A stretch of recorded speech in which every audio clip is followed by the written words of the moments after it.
So Joe, first thing first, can you like introduce yourself for the audience? Okay, I'm Dr. Jo Brown. I am a specialist in providing performance care. I wear lots of different hats and have lots of knowledge in areas of expertise. So I don't really call myself a physio anymore, but that's what I started out as. Nice, nice. So, how was the experience working with Noah Lyles? How can you not love working with a guy that epitomizes high performance, right? So like every day we're trying to be better, do things differently, experimenting, just trying to figure out that 1%, whatever we can do to change to make his performance better. And he is just such an awesome athlete to work with because he has that mindset of, what else can we do? What else is possible? And together with his coach, Lance Broman, this year we were able to, get him to a point that he was fastest man on the planet and, take home 3 gold medals at Worlds. And next year it's, we're about to start the season again now and getting back into training. And then it's, what's next? Obviously, there's that 200-meter world record that's hanging there. So that would be nice to bag that one. But, we'll just see how the season plays out. Nice, nice, nice. So, uh, I know I said this before, but I'm such a huge fan of Noah Lyles and such a huge fan of Lance Bowman and you. So, um, like you mentioned, you started as a physio. So, when let's say when a new client or new athlete come to you, do you use any like certain movement assessment to find out there's like anywhere causing the pain or compensation?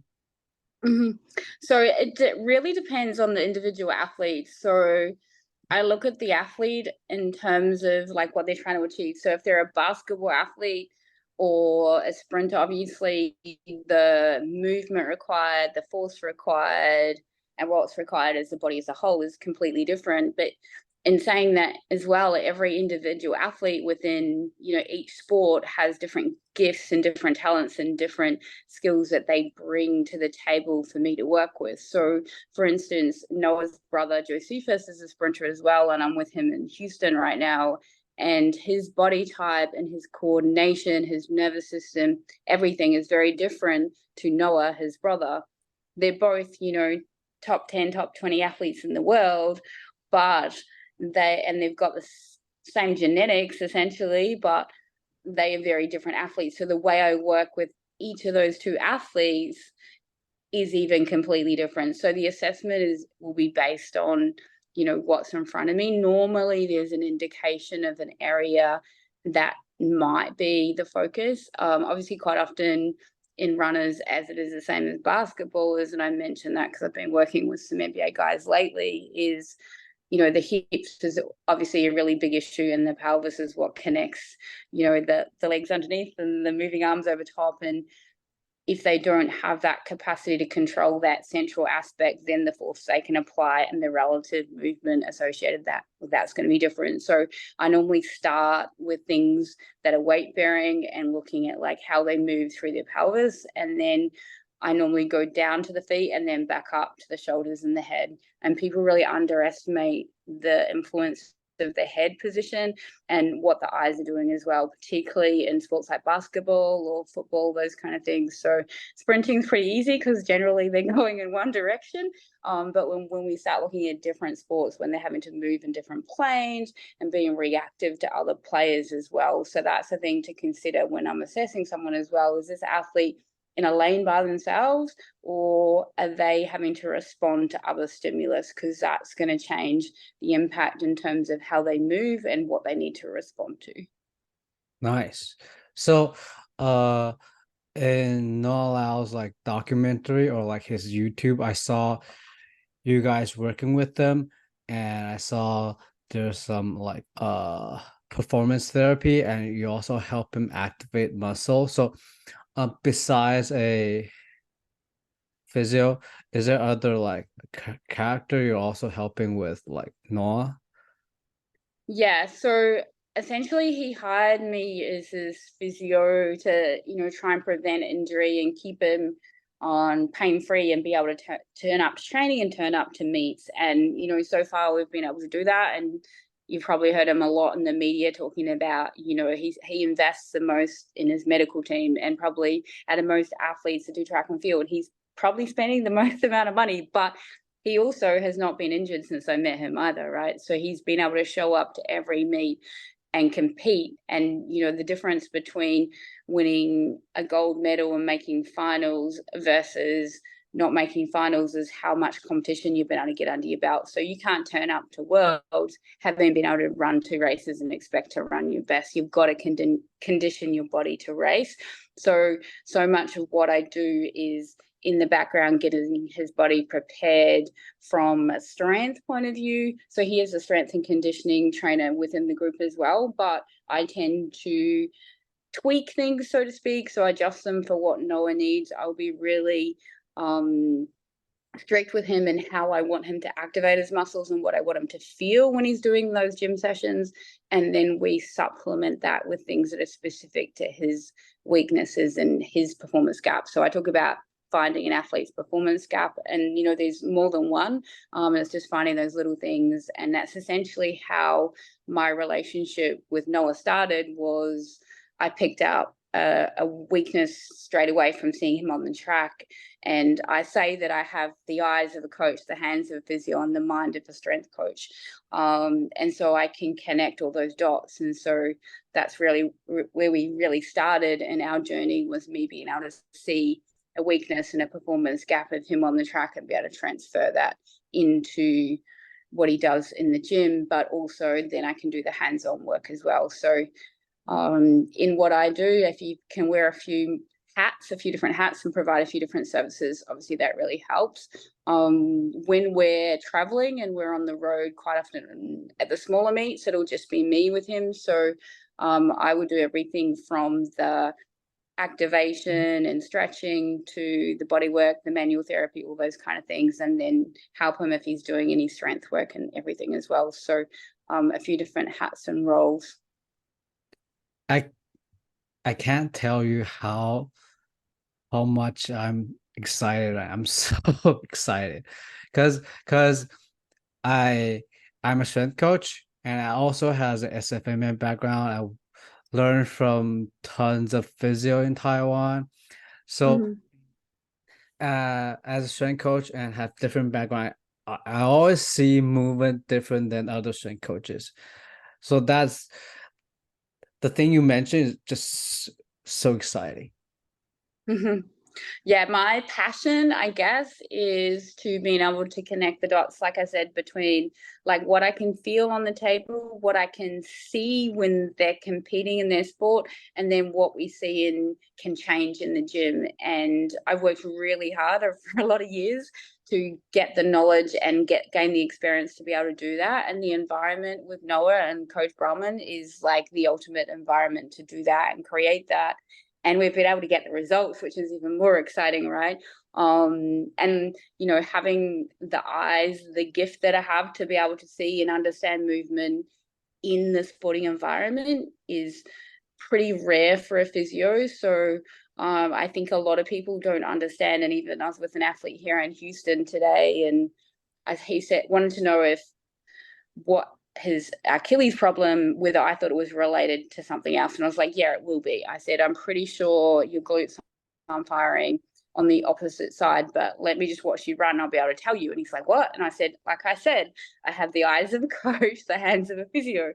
And then sure enough, he was delayed in his timing of the glute on the right side, the injuries on the left. And then so we did an activation to get the glutes working along with the lat on the other side. So that's really important cross linkage, particularly in sprinters. And then he went and ran, and he just comes back to me and his eyes are wide open. He's like, oh my God, that's amazing. That's the first time I've felt square running down the track in months. And I was like, he's like, you really are the thing, you know, you're there. Like, that's why. And he said, I can see why Noah has you around. And so it can be really instantaneous for an athlete to feel something. And I'm really big on that athlete being able to feel and understand. And the athlete, every athlete will learn and process and understand things differently. And I think that's really important as practitioners when we work with athletes to be able to figure out how that athlete is going to accept and process the information we're giving them. And, you know, not all athletes are really bright like Noah, so we have to articulate things differently. Nice. So, I know a lot of like physio, they do like stretching, they do like they help the athlete have like better alignment by like manual therapy, all those stuff. But like I saw it on the YouTube of Lyles channel that you help him activate his glute and his like I think it's lat. Mm-hmm. So can you like explain to us like how important is like activate the right muscle is? How important is that? I think it's really important from two perspectives. I think it's really important for an athlete to be able to feel that they're getting the force into the track. So much of performance is about the belief as well, right? Like you've already done the work, but to be able to believe that you can execute and feel like you can execute in that process. So the activation, like it's only neurophysically turning that muscle on, so they're aware of it, right?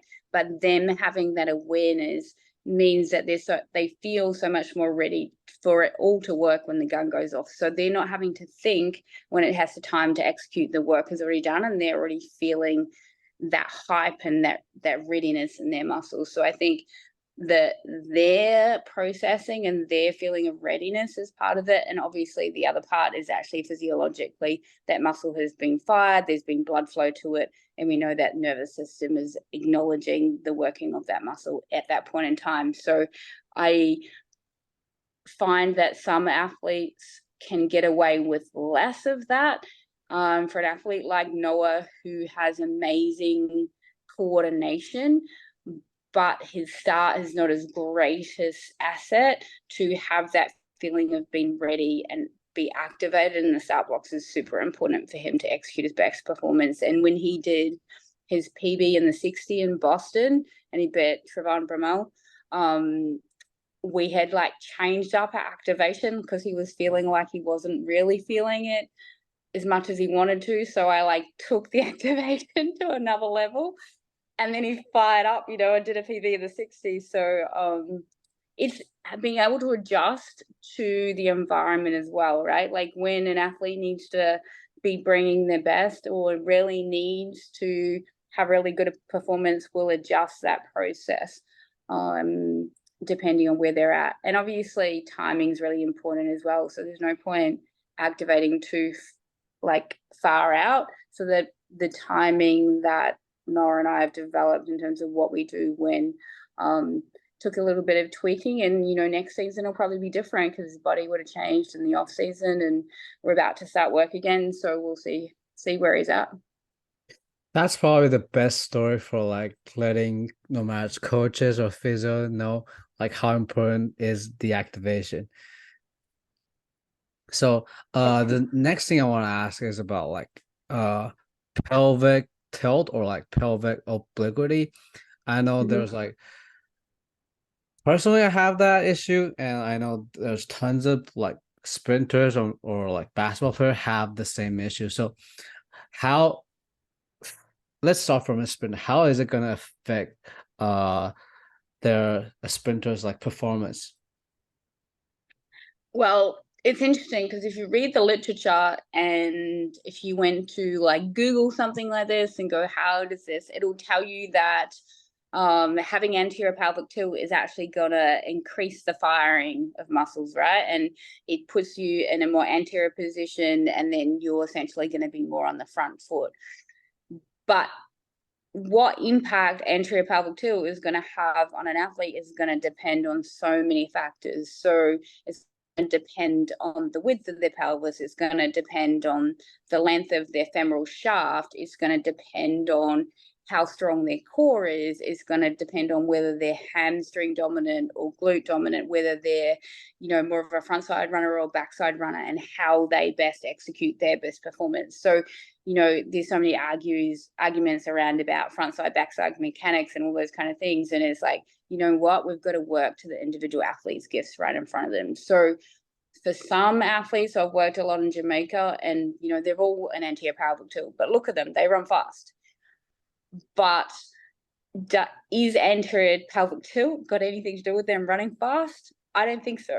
Like, I actually don't think it's because some of the research and some of the case studies will say, look, if you put someone anterior pelvic tilt, the hamstrings can fire at a greater length, blah, blah, blah. Like, my experience is, one, it puts them in a more vulnerable position for hamstring injury. And when you're in anterior pelvic tilt, if you think about it, and if anyone's listening and you actually stand up and put yourself in anterior pelvic tilt and try and bring your leg through the motion of sprinting, even just an A skip, a B skip, you're going to change the range of motion available to you at the hip, which is then going to change in terms of, if you change the range of motion, you're going to change at what length tension you're working at, particularly for your glutes. And for me, if we can get glutes and quads firing together, particularly as we're bringing our foot down to the track, so we're not getting absorbed into the track, that makes for a far more powerful sprinter than someone that's going to be more anterior and then having their foot too far in front of them, and then they're more likely to put that load on the hamstring in a compromising position. So I'm more about managing anterior pelvic tilt, getting them more posturally aware, having good hip range of motion, good core strength, and being able to basically put their hip wherever it is in space and be able to control it. I love that it. Makes sense. Yeah, I love it. I love it. I love how you explain movement and like how you explain no matter the front side, back side. It makes sense. So thank you. Yeah. So I want to like dive deeper into like front side and back side. Like you mentioned, working with the athlete in front of you, but like all the times like people are talking about backside probably gonna cause more injury on the hamstring. How can you like modify that or like make sure that's the case? So the thing that I struggle with it's kind of like, so the running movement is actually cyclic, right? So yeah, there's front side, back side mechanics, but at what point do we where do we tip the scales? Like, okay, now it's front side, now it's back side. And I had this joke with a coach once, and I said, do you want me to stand behind and look at them to look at the backside mechanics, and stand in front to look at the front side mechanics? Because like, to me, it's just all like mechanics from like my physio background, if you understand what I'm saying. So to me, it's a cyclic movement, and if we can control and have conscious movement all the way through the cycle as we're learning it, and we know where we need to be able to place our foot to get that power into the ground and not get absorbed, that's the important bit. It's not about the position and whether it's backside or front side. It's about the force, how much force you're getting absorbed and how much force you're going to apply in, and which is going to then impact momentum. If you can maintain good body position and put power into the track, you're going to be getting good momentum and moving forward and going fast. Excuse me. If you can't do that and you're getting absorbed by the track, or you can't control the force, then you're going to be putting yourself at risk of damage, but also poor mechanics. Are you sure you're not a strength coach?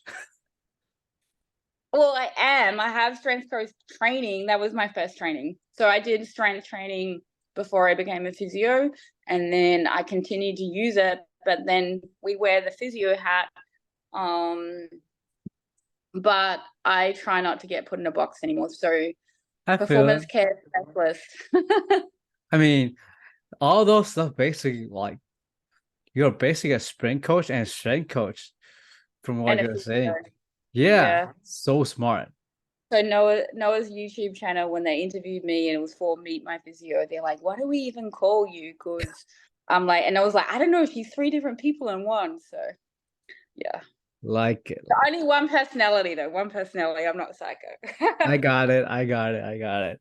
So the next thing I want to ask is about like, I know if some like athlete have like pelvic obliquity, they're gonna suffer from groin pain or like tightness in adductor. So how would you deal with that?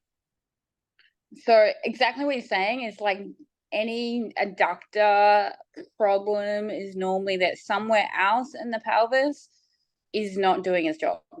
So you are like weak somewhere, or you're in a poor biomechanical position. A classic thing I do see in sprinters is that they have poor hip rotation. So either internal or external rotation is limited, particularly weakness of the external rotators. So people tend to forget about the external rotators of the hip. There's a group of deep muscles in there that are super important in any mechanics of the hip. And I worked a lot with dancers earlier in my career, and they taught me a lot about the hip and a lot about the rotators and how important they are. And I will bring like hip rotation into a lot of the strength programs to actually support that and make sure we're getting that work all the way around the pelvis. I think if anywhere where there's any like abdominal weakness, hamstring weakness, glute weakness, multifidus weakness, we're going to see it potentially play out in a sprinter in their groin. If they're at the part of the season where they're starting to do more blocks work as well, that's where it's going to like show up. So in the indoor season, when they're starting to do 60s and stuff, lots of block work, that's when you're going to start to have the adductor niggle. But I think the other side of it that people forget as well, there's all these other things that can refer into, excuse me, talking too much, can refer into the groin. And, you know, my question to so many of the practitioners that talk about all this groin pain, is it like groin pain is it adductor related, actually related to the muscle, or is it hip related, or is it inguinal related, or is it spinal related? And you know what, these guys are putting so much pressure into the ground. Like when you're doing it right, like Noah, when you're putting that much force into the ground, it's going to go somewhere back up the chain at some point, even if you're the best athlete on the planet, right? So the adductors, particularly when you're doing a lot of, like I said, start work, there's a little bit of lateral movement. It's going to take some extra load, but it doesn't necessarily mean it's the muscle. And I just say that because I've seen so many times people come to me and they're like, I've strained my groin. I'm like, no, you haven't. We just need to mobilize your hip or your back, you know. So it's the classic. Yeah. Just out of curiosity, at this level, do you like when watching a movie, do you know the where is firing, where is not firing, just watching the movement, or do you need to like do some assessment? Just out of curiosity. I can see it. Like literally, I'll be out training because I'm always like on the track at training, which is quite rare for a physio. And I'll be talking with coach, and he'll even say, "Did you see that?" And I'm like, "Yeah, his glutes aren't firing, or we need to get the adductor to fire, or whatever." And literally, we'll do activation again on the side of the track, and he'll go again, and I'll see the change. So I have a gift of understanding. Like I've done like the training, but I can just understand and see movement, and I can just see it. It's just I can't even explain it. I know. Kind of like connect all the dots together. It's fantastic. Yeah. So I talk about, that's what I say. I have the capacity to connect the dots, and then I can, you know, see what we need to do in the gym, and then I can see also what we need to do on the table to correct that. So it's a pretty unique skill set to have. Cool. So next one is like basically my own problem is like I sometimes have problem like firing my hip flexor. So when I run, I kind of like can't when I hit max velocity, I can't like lift my knee up as a certain degree I want to. So from this kind of situation, what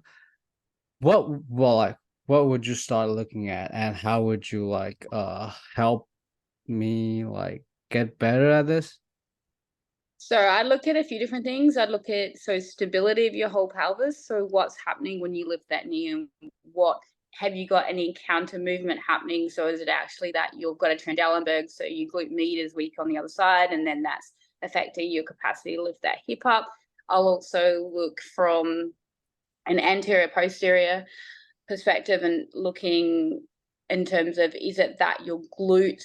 So when you actually push off, so in hip extension and bring your hip through into flexion, your glutes should almost be pushing you into the first part of hip flexion, and then the hip flexor only has to carry you through.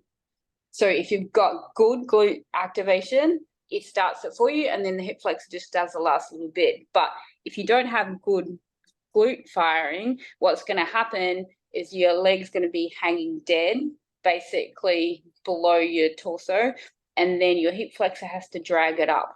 So your hip flexor then is doing a whole lot more work. So with most of the athletes that I work with, when their glutes are working well and they can work their glutes well with their quads, then the hip flexor, one, doesn't have to do as much work, so it feels heaps better.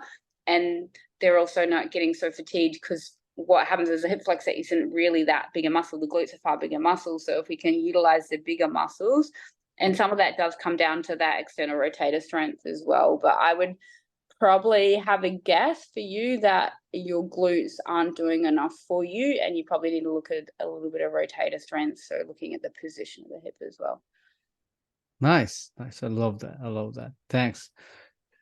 Besides all these questions, this is personal. I want to ask, like, since you work with Noah, do you have like any like story or any moment you feel like, oh, this athlete is so special?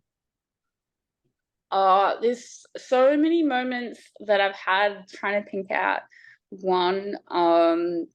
I just love how responsive he is. So we can have a conversation, and I would say, look, I'm seeing this, and I was like, okay, try that. And he's like, okay, and he'll try a movement. So whether, say, we're trying to get the glutes to activate, but I want him to get them to activate with better core control. So he changed the position of his hips. We might be, say, ankle against the wall, and he's like pulling down on something to get his core working at the same time. But he will straight away go, okay, I feel it. And then we can apply that to the track in an instant. So in terms of his physiology and his coordination, it's just off the charts. So for me, it's my best opportunity I think I've ever had to be the best version of me, because he responds so well. And yeah, it's pretty special. I love it. This gives me goosebumps. Is it that called goosebump? Yeah, goosebumps. Yeah. So Oh. yeah, so for me, I'm very much like, my three values, I guess, excellence, belief. So you got to believe in yourself and what you're doing, everything, and connection. And for me to do my best work, those three things need to be at the forefront. And with Noah, we definitely have that relationship, and straight away we had a really great connection. That's stupid things like finishing each other's sentences and all those kind of things, right? Or just looking at each other and not have to communicate. So a lot of what we do now is, we don't need to actually verbalize it, we just do. And even his YouTube was like, do you guys even talk anymore? I was like, well, we don't need to, we just do it. So yeah, it's pretty cool. I love it. So I want to talk about like the coaching you mentioned, how like nowadays there's like more and more sport tech. There's like velocity based training. There's like force play. There's like, I don't know, tons of There's like, so many things, yes. yeah. But like I personally, not just me. There's like coaches discussing about this topic about like, is there like too many sports tech, like it's not really helping coaches develop. At the same time, it's probably hurting our coaches develop their coaching skill. So personally, this is me. I want to ask, like, how do you develop, like, just watching all those movement? Like, where did you start? Like, did you start at like, is it because you work with track, or like helps you better understand the movement? Like I was an elite swimmer long time ago, and I also always had a fascination with biomechanics and how things work. I grew up on a farm. I don't know how that affected, but I always had this just like mechanical understanding how things work. And then I've always been fascinated with what it takes to be the best athlete. Like, why is that person winning a gold and that person not making the final? And so I quickly realized early in my life, but in my career, is it's more than one thing, right? So the more you can understand and connect the dots, the better understanding you can have of performance as a whole. And I guess that's where I've tried to develop myself as a practitioner. And I'm really just love to watch and understand what makes people the best in any sport. You know, I've worked with tennis and I've watched Nadal and Federer and like what makes them the best. And then I've worked with basketball and look, I've worked with swimming. I've worked with girls, the physio for the Jamaican bobsleigh team, you know, and looking at the biomechanics of that and like sprinting and getting into a sled and how that all works, you know. So I've just always been really fascinated by it. And I think if you're fascinated and you're curious, you're going to learn and you're going to remember it. And I've worked with 18 sports at an international level for 6 countries over 24 years. So I've seen a lot, and every sport I work with, I learn something. You know, I work with dancers, taught me all the stuff about hips, but everything I learn about hips and dances is 100% applicable to track and field. And you go, what? But it is. Like, the more we understand and we can learn from the way they train dancers' hips for the track and field guys.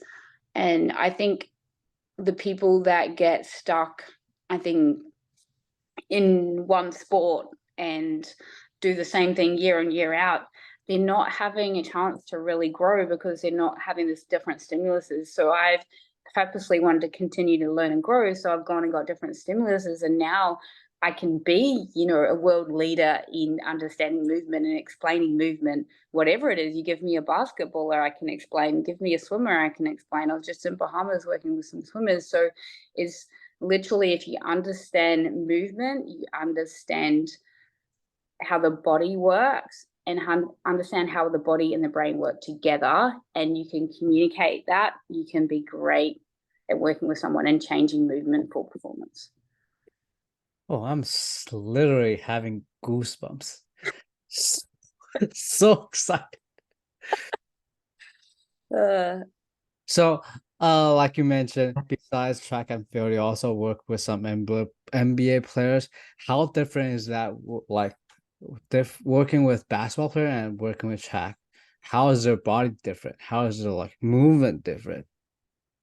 So, as a general rule, a basketballer doesn't have to require the same amount of range of motion, and they're generally not going to have the same fast twitch fibers at the same level to be successful. Like, as an NBA player, you don't necessarily need to have any specific requirements in terms of things. It's more like a skill-based sport, right? Whereas track and field, as much as it's a skill, you genetically need to have certain components to be able to be good at it. The thing I love about basketball is you really get an opportunity to work with an athlete's individual gifts. So whether they do have good jump height or they have really good lateral movement. So a guy I've been working with recently, he's coming back from a whole lot of injuries, but his best way to perform on court is almost like dancing, right? He needs to move at smooth movement, it's coordinated, all those kind of things. So we literally have been working towards getting him to dance again, like dance on court. So it's quite a different environment as well, because obviously you're only as good as your environment you're working in and the response to other players and all those kind of things. So whether you're a defensive player or an offensive player, and the opportunities that you get within your team are quite different. So managing that within managing the opportunity within their performance, and then being as an outsider, you know, going into a team as well, is obviously lots of different challenges associated with that. And my big thing is always be really grateful and gracious to be in and around those teams, and then give them space and let them do their job, and I just add to whatever process there is. So it's a pretty special environment to be in, but their workload is so huge, and I was literally just on the phone to a guy earlier, and playing here 3 o'clock in the morning, get to bed, get up at 8 o'clock the next morning for shoot around, these 3 matches in a week. Like, at least with the track and field guys, their competitive season is relatively short, and they may race 2 days in a week, but they're not having to travel and compete, 3 times in a week. And I think that's part of the reason we're seeing so many injuries in the NBA these days. And I just really kind of question, are we producing the best for players, and how sustainable is that? We look at LeBron, who's in his 21st year, but the schedule wasn't as hectic when he started. And so, like, are we going to see people still doing 21 years, or is that just not possible anymore? So got a little bit off topic, but yeah. Yeah, I like it. It's like few weeks ago, my colleague was talking about if the schedule of NBA is the same schedule of college basketball. Oh, that would be so much interesting. Yeah, it'll be interesting to see what happens over, the coming years, because I think the more we understand prehab and conditioning and prepping athletes, like, if we're going to reach a ceiling where we can't actually make athletes unbreakable, like, can we not, like, the injuries are just going to pile up no matter what we do, and that's obviously concerning for practitioners like ourselves. Nice. That's kind of like all the question I have for you today. So for those who are interested in what we are talking about today, where can they reach out to you? So on Instagram, my Instagram is performance state Dr. Jo, so DRJO, or you can send me a note from my website, so www.performance-state.com. Happy to chat with anyone who's interested in what we've been talking about, because I love what I do. Nice.